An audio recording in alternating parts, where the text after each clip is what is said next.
діни сенім бостандығы және діни қызмет туралы заң бар. Сол заңның аясында кім жаңағы әлеуметтік желіден насихат айта алады. Яғни жалпы Қазақстан мұсылмандар діни басқармасының төрағасының бұйрығы бар имамдар, ұстаздар, жаңағы жауапты қызметкерлер осы дін насихатын өзінің жаңағы сенім көзқарасы бойынша амал етіп жатқан дәстүрлі мектебі бойынша насихат жасай алады. Біз өзге елдің бір пәтуасына жүгінбейміз. Бұл пәтуа деген өте үлкен жауапкершілікті дүние. Қазақстан мұсылмандар діни басқармасының жанында ғұламалар кеңесі құрылған. Сол ғұламалар кеңесінде әрбір сөзге қатысты.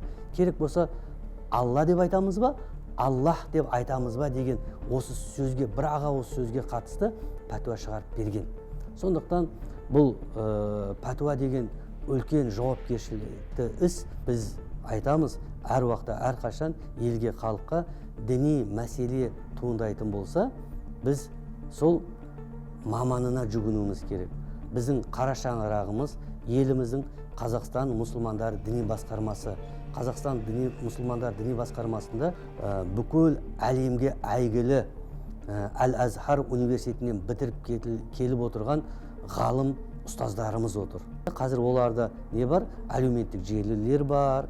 Соған Қазақстан мұсылмандар діни басқармасының өзінің ресми сайты бар.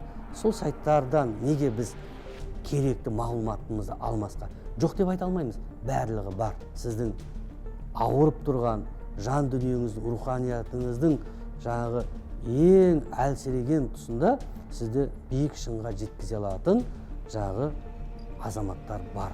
Сондықтан көшедегі кезіккен көк аттының етегінен ұстау емес, болмаса танымайтын жаңағы әлеуметтік желідегі білмейтін сайттарға кіріп алып, ол жердегі жаңағы уағызшылардың уағызын тыңдау емес, сіздерге дұрыс бағыт бағдарды беріп, жаңағы негізіңізді тура қалап, кімнің уағызын тыңдау керек, кімді тыңдамау керек екендігін барлығын айтып беретін біздің осы Қазақстан мұсылмандар діни басқармасының жауапты дін қызметкерлері деп айта алатын едім мен.